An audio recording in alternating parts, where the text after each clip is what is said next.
Hi, everyone. I'm Doreen Marshall from the American Foundation for Suicide Prevention. I'm a psychologist and the Vice President of Mission Engagement at AFSP. Um, Today's conversation is we all have mental health. We all have a relationship with mental health.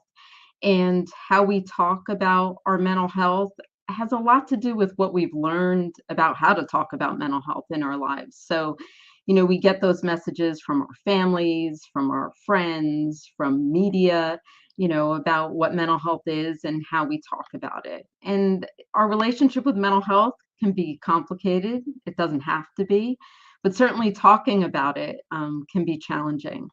And I think this is particularly the case for men. I have my personal connection to the cause. For those of you that may not know, I am a suicide loss survivor. In 1995, I lost Chris, the man I was engaged to at the time, to suicide.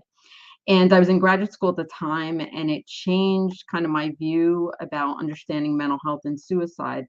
But what I was, I think, most impressed upon is how the experience of talking about mental health can be different for men, and that I think men feel an additional pressure in terms of how to represent their masculinity, quote unquote, and when it comes to mental health. And so this is complicated. We are so fortunate today in that we have two amazing guests from the world of professional football. We have Solomon Thomas from the New York Jets, and we have Dak Prescott from the Dallas Cowboys to join us in this conversation. Welcome, gentlemen. So glad you're here. Um, I Thank think you. I think maybe to start off, if each of you could just say, I know both of you are connected to our cause and connected to talking about mental health. Maybe each of you could just take a few moments to tell our audience about that. Solomon, why don't we start with you? Yeah. Hi everyone. My name's Solomon Thomas. I play for the Jets, as Doreen said. But mental health is a huge cause for me and something extremely important to me. In 2018, I lost my big sister Ella to suicide, and back then when we lost Ella to suicide, people didn't talk about it, and we were kind of just shocked in this world ourselves of just sadness and grief of losing my sister, but also just in a cause where no one knew how to talk about it, and people would come over and like say thoughts and prayers for us, but they didn't know how to talk about how Ella died or what Ella was struggling through. And it would kind of left us in this alone, dark place. And, thankfully and luckily, we were able to connect with AFSP, and we were able to learn about suicide and learn about the stigma that we all go through and learn about the grief and depression and anxiety and just everything that's going on. And it really just kind of put us in this world of mental health, and we learned so much. But we also learned how much of a problem there is around mental health in our world. And um, we just learned a lot, and we learned that how much we wanted to make a change as well. So, I started speaking out about my mental health and my depression and kind of the journey I went through from losing Ella and then to feeling alone as a man in this world, trying to talk about my mental health, and a man trying to, suppress my emotions because I felt like I couldn't talk about my emotions without looking weak or soft or using my mental health as an excuse for not performing and so on and so on. And then, my family, we eventually started our foundation called the Defensive Line, where it's to end the epidemic of youth suicide, especially for young people of color, by transforming the way we connect and communicate over mental health. And, we're doing that by going into schools and talking and educating schools on suicide prevention and warning signs and connecting them to resources like AFSP, and just creating a mental health environment for all those around us. I've learned so much about mental health, throughout my time being a mental health advocate and being a co-founder of my family's foundation, and just being a suicide loss survivor, of losing my sister and losing friends and just being immersed in the world of people who have lost so many people to suicide and to mental health. And but that's why I'm here today. And then, I'm very thankful to be connected with AFSP, very thankful to be connected with Dak and his Faith Fight Finish Foundation. So, this is a great opportunity, and I'm happy to be with you all today. Yeah, and I'm Dak Prescott, quarterback of the Dallas Cowboys. And after experiencing my own battle of, I would say, depression and anxiety during COVID, I reached out to my brothers and tried to express what I was going through. My brothers they wrote messages back of their similar ideas of how they were dealing with COVID. And to fast forward to 2 weeks later, my middle brother took his life. And so I say that to say, at that time and at that moment when I found out my brother had taken his life, Jace, I knew I could do nothing to change it. And I was hurt, as you can imagine. He was my hero. He's my big brother. He's the one that taught me the game. I give him credit for so much. And at the time, I was like, why didn't my brother tell me? What could I have helped him with? And it made me realize of the stigma that we have and this narrative that we have of men have to be masculine, men have to be tough. A big brother can't tell his little brother how much he's hurting. So at that time, I went into my office where I am now and actually wrote on a piece of paper, "One life taken to save millions." And I pledged to give my life to be a mental health advocate and to do everything I can help to end the suicide epidemic. And COVID was just a welcome to some of us, but this is something that's been going around for a long time. And as we see, as we're kind of working our way through COVID, it hasn't slowed down and it's maybe even picked up more. And so for me, it's about flipping the narrative and changing the script on what it means to be masculine, what it means to be a real man. And for me, it means to be genuine. It means to be transparent. And whether that means you're hurting or you're not, whether you have thoughts of suicide or you're battling with mental depression or anxiety, the importance is to talk about it and to be vulnerable, because you're not only going to help yourself, you're going to help somebody else. And I'm blessed now just to be able to partner, as Solomon said, with him and his defensive line. My Faith Fight Finish Foundation has made that a pillar in our battle to help change this world. And as I said, it's I can't bring my brother back, but I can help a lot of people change the narrative and understand that it's okay to not be okay and that they can ask for help. And we just want to be that help. And so that's what I'm here to do. And that's what I've pledged to do with my life and my platform. Solomon, Dak, I want to thank you for sharing your connection to the cause and convey how sorry I am for your losses. It's one thing that the three of us do share. I think for those that might be viewing that have also kind of experienced a loss by suicide, I wonder if there's anything you just might share with them about, what helped you, what continues to help you cope with that. Yep. Well, for me, what helps me continue to cope is that, as I said earlier in my introduction, is I made a pledge to save millions in my brother's loss. And so just to allow that legacy to live on, or whoever they are, just the happy moments, the times that they made you better, the times that you laughed, the times that you felt like you were the happiest you've been with them. Bring those times back and live in those moments, but live in those moments while you're living out their legacy and doing the things that would make them happy and the things that they wanted you to do. And just for me, that's all. It's refreshing, because in that sense, I remember my brother. And then when I'm doing things like this, I know my brother would be proud. I know my brother's looking down and he's thanking me that he couldn't get help in this time, but now that I'm doing something to help others be able to have resources. Yeah, that's amazing, and for me, it wasn't always easy just to continue to go on, and I think that's the hard thing, because we're always kind of expected, like, life just goes on. That was the hardest thing for me after Ella died, is that life just went on. Like, I was supposed to play football and Ella's dead. I was supposed to be dead, and like that was just so hard for me to grasp. But what I learned throughout my time of losing Ella and moving with my grief was that I take all the amazing qualities that I learned from Ella, all the things that she gave me, all the things that she gave her friends, all the things she gave the world, and I apply to my life every day. I apply her infectious energy. I apply the way that she made everyone feel so special when she talked to them. And, those are just ways that, I kept going and kept moving on, past losing Ella. It also helped me to know that, when I started speaking out and being vulnerable and connecting with other people, like throughout my vulnerability, was that, I learned that I wasn't alone.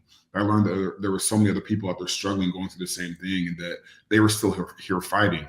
And to know that there's other people still here fighting, going through the same struggle, that kept motivating me that, hey, I can do this. I can be here. I'm not alone in the fight. Because I feel like a lot of time, mental health, we all feel very alone in our struggle. We all feel in a very dark place.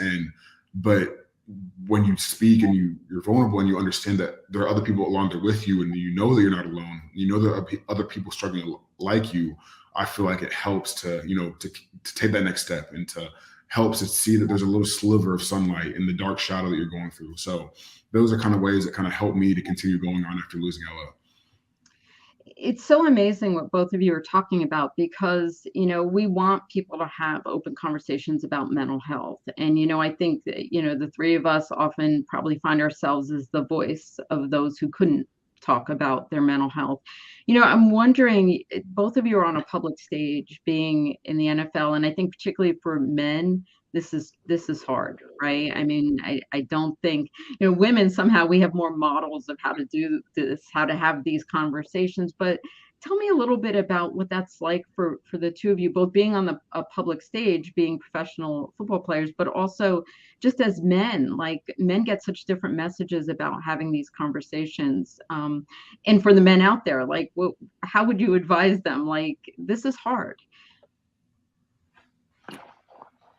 Yeah, I mean, it is hard. And I think that's the one thing that in this whole, in this whole confusion of what we're trying to figure out of what men need to be and what men need to understand for them to be vulnerable and to show their real masculinity, in my eyes, as I said, is to be genuine and to be transparent. And so the one thing that I go back to that I know I can relate to men, where the old message is the same as new message, is men like things that are hard. Men like to do things that are tough.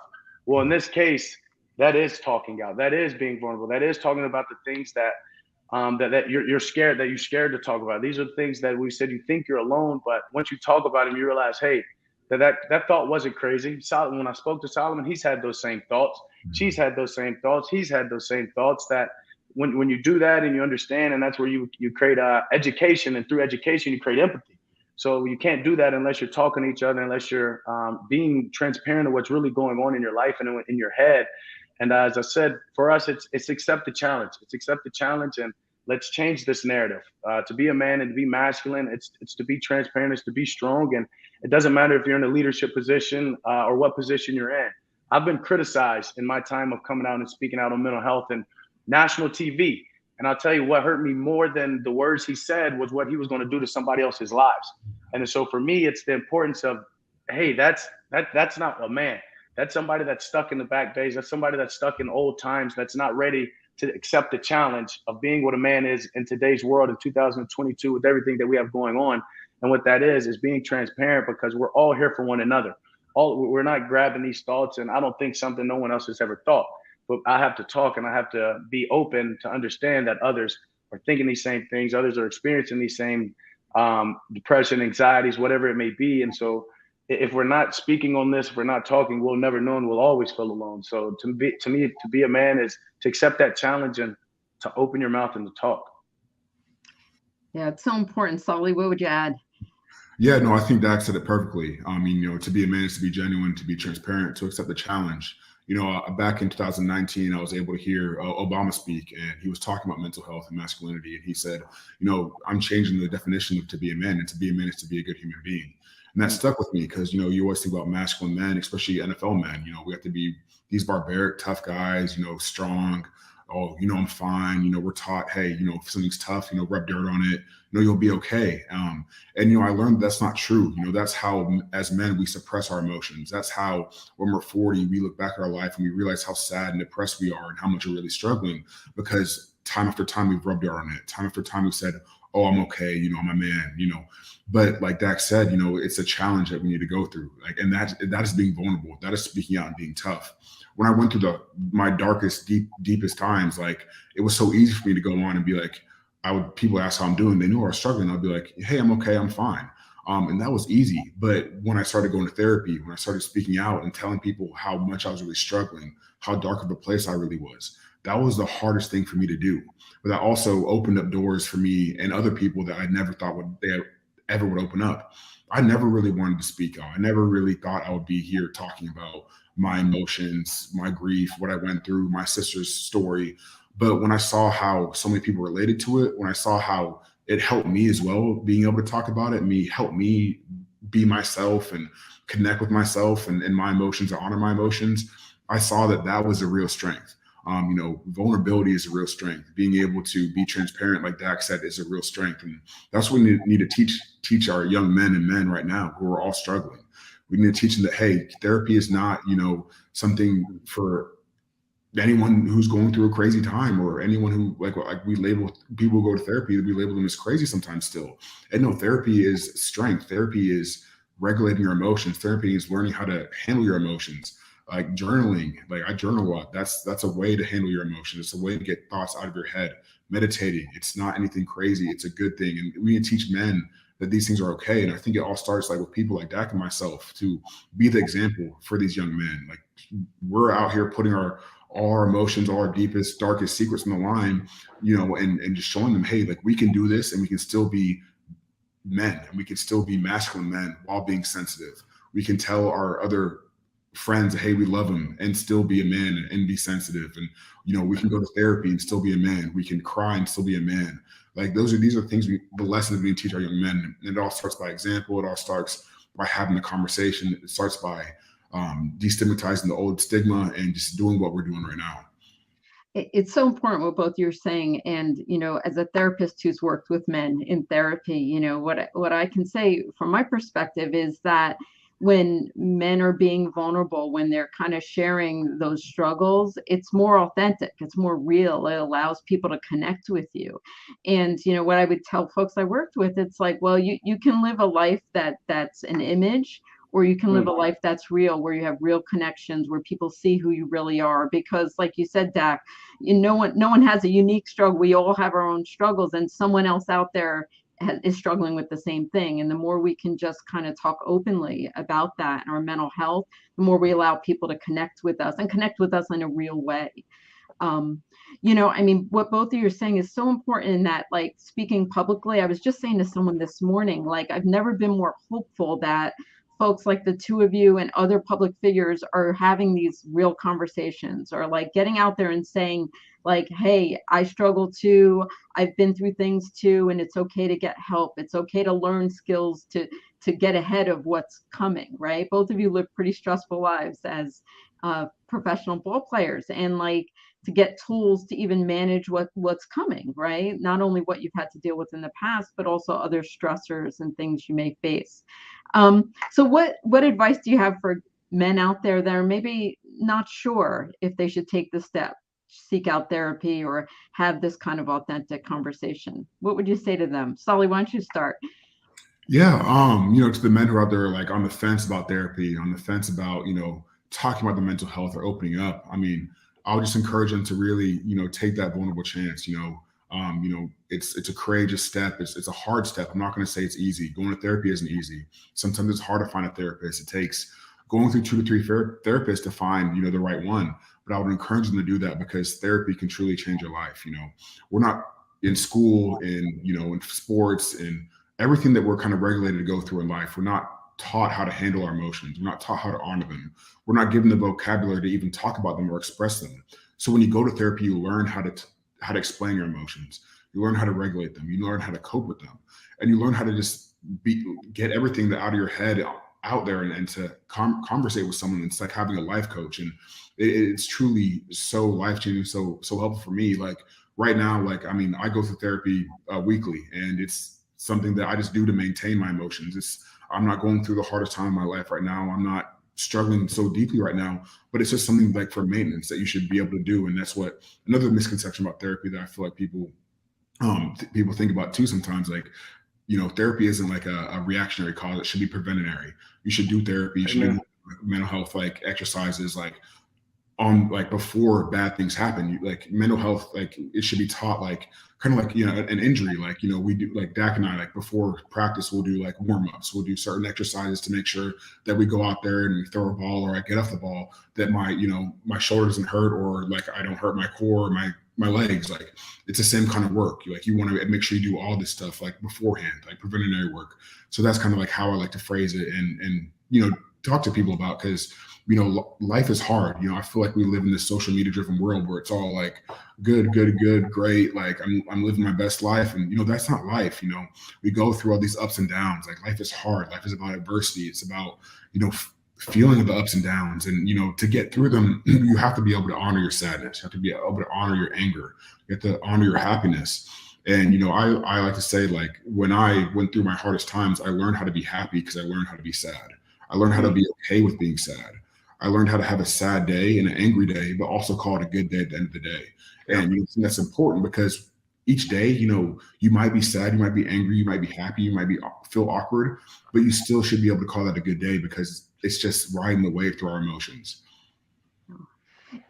Dak, what would you add? Yeah, I mean, I think Solomon nailed it right there, honestly. And the big thing that what I just took what Solomon said, just to echo, is therapy it's a preventative thing. It's a prehab thing. You know, it's not a thing that you should do once your problems are jumped up on you. Obviously, that's when a lot of people are introduced to it and welcome to it. But if you're having those thoughts, to men, to women, whoever it is, having those thoughts, go now before those thoughts are too much. And that's exactly what Solomon's saying, in the sense of get ahead of the things, because you're not taught how to deal with things. The therapy is going to help you deal with all the new things that are coming in, because they'll pile up, and then that's when they become too much, and then that's when the depression, anxiety go from just feeling like you're having a bad day to really piling on, because then you feel like you can't control the things around you because you've allowed the emotions and the thoughts to accumulate. And it's just important. And when you do that, just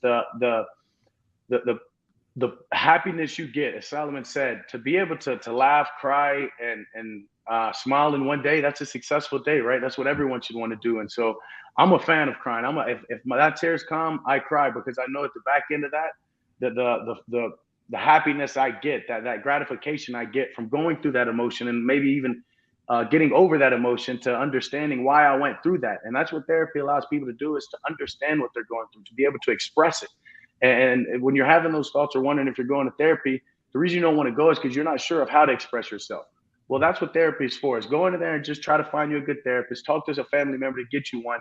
They will help you express your emotions. And once you do that, that's where Solomon says he found his happiness, is because he was able to understand why he was sad, why he had these feelings. And then you get the tools and the resources to battle them and to work with them. And then it's great. I'm a big advocate for therapy, and will always will be. And I'll just tell you, it's also exciting to see the narrative is changing. I just saw a guy in the NFL, the star receiver, just tweet the other day, therapy, 10 out of 10 recommend.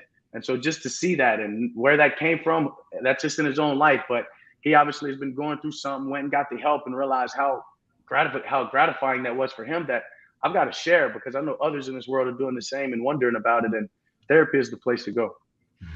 There's three things that the two of you said I just want to underscore for those listening. One is that be proactive, right? Get out there, get the help. Don't wait. There's no reason to wait. This is more of like a maintenance thing, right? Like this is how we take good care of our minds.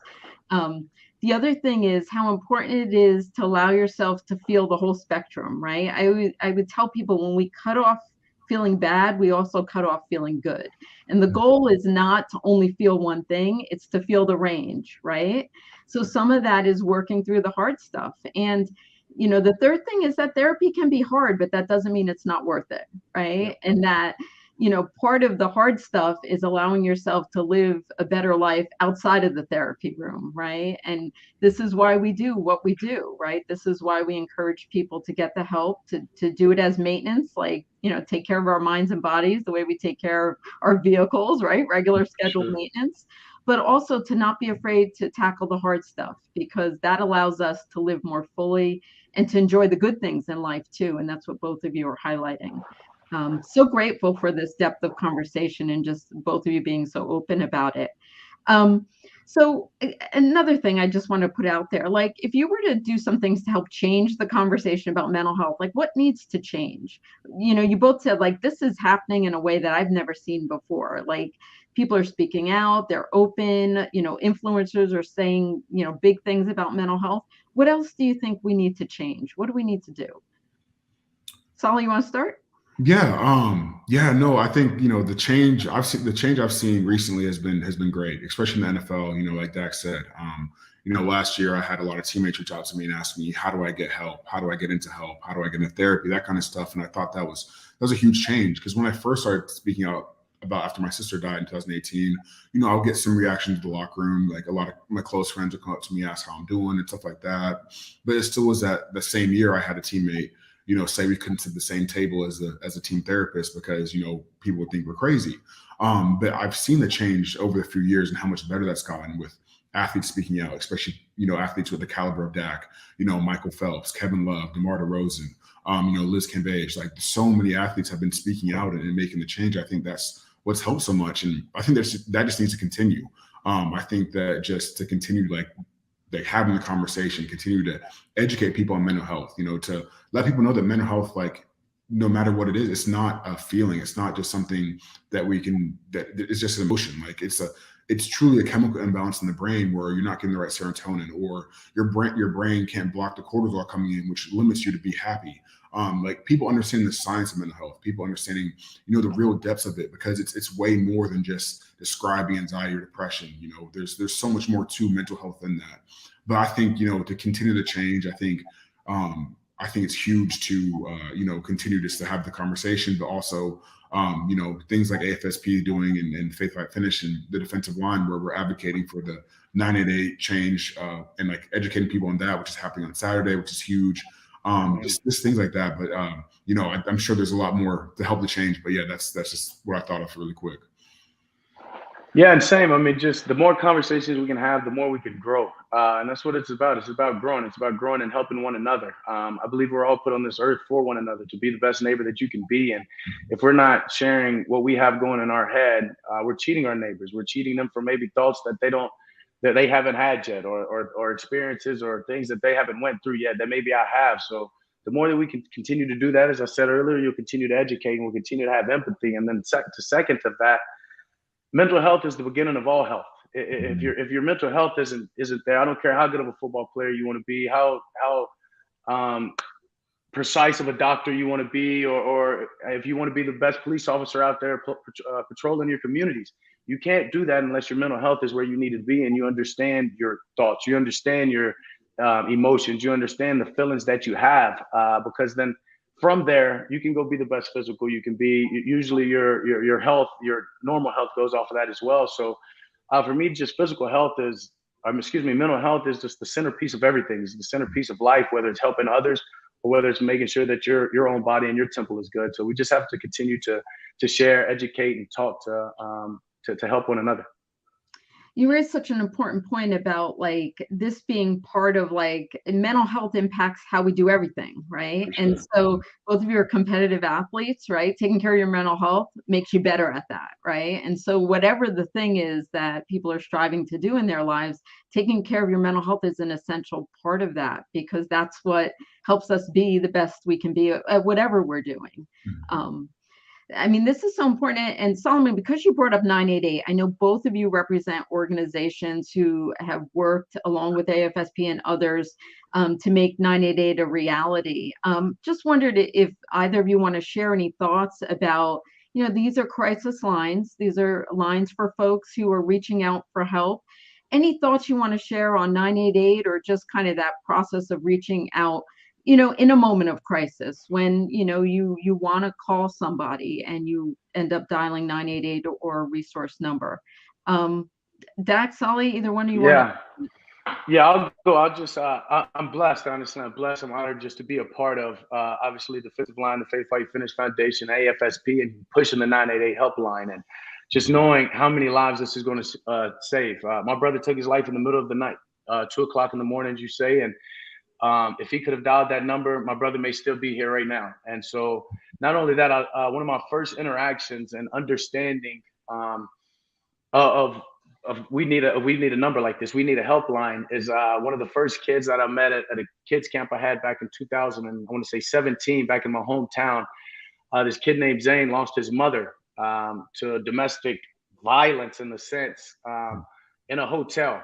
And in a hotel, and in that sense, they couldn't get a number fast enough. And that's when we realized, whether it be the hotel number, whether it be domestic violence, whether it be suicide, how important it is to have a number that you can call right now to get help to save a life is so important. And when you have a helpline like we have right now, people can call this number, and they with the stigma that we have, as if you're weak if you reach out for help, they can still do that in the privacy of their mind. They can still do that in that sense of where they, whatever it is, we've got to get those thoughts out of their head first off. But the fact that they can call that number and still be in privacy and to get that help, I think that's a huge benefit. And not only for the person that needs help, maybe me that knows my brother, or Solomon that knew his sister, somebody that knows that significant other or family member going through it, can call and can get the resources and can learn how to talk and to learn how to help their friend or family member cope with their thoughts and emotions so they don't take their life. It's great. Solomon, anything you'd add? Yeah, no, Dak brought up so many good points, and it's just so huge that we're having 988. I think it's amazing. To have like a mental health crisis line where like Dak, like not only yourself can call if you're struggling, but like Dak said, like your friends, your family members, they can call. And if you think you're struggling, if you think you need help, if they need advice or help, 988 is going to be there. I think it's huge that we got the funding for it. I think it's huge that we have the number coming out on Saturday. I think it's going to save so many lives and just be available for people. It's something we've never had before. And the differences between 911 calls and 988 calls are huge. And you need certain professionals for these calls. You need professionals to talk about mental health or mental health crises. And we finally have it. And just for everyone involved, everyone who's made this happen, it's going to save so many lives and going to help so many people. And this is what we truly needed. Yeah, and as both I mean, this is a resource that will not only kind of divert from the 911 system, but also help people reach trained folks that can help in a moment of crisis. And what we know is the majority of calls that come through that line, that's what people need. They need someone to listen, someone who can support and share resources, and knowing that that's going to be more readily accessible through a shorter number. That both, like you're saying, Dak and Solomon, that family and friends can call too, like to help someone else. Like, how do I help this person? What can I do? But also for the person who in the middle of the night, which is also when I lost my loved one, Dak, when they're alone, when there's no one else to call, to know that quick 988 number is going to be easily accessible and they'll get a caring person on the other line. It's just so important. Both of you are so incredible. Thank you so much for what you've shared today, your organizations, your vulnerability, and just for being incredible role models, not only for men, but for all of us in terms of being proactive and taking care of our mental health. I appreciate you. Good luck on the field. And just keep doing what you're doing because it's so important and lives are being saved by these conversations. So thank you. Thank you. Thank you, Doreen. Thank you, Solomon. Thank you, Doreen. Thank you, Dak. Appreciate y'all. So grateful. And thanks of you who joined us for this conversation about mental health. It's been a good one.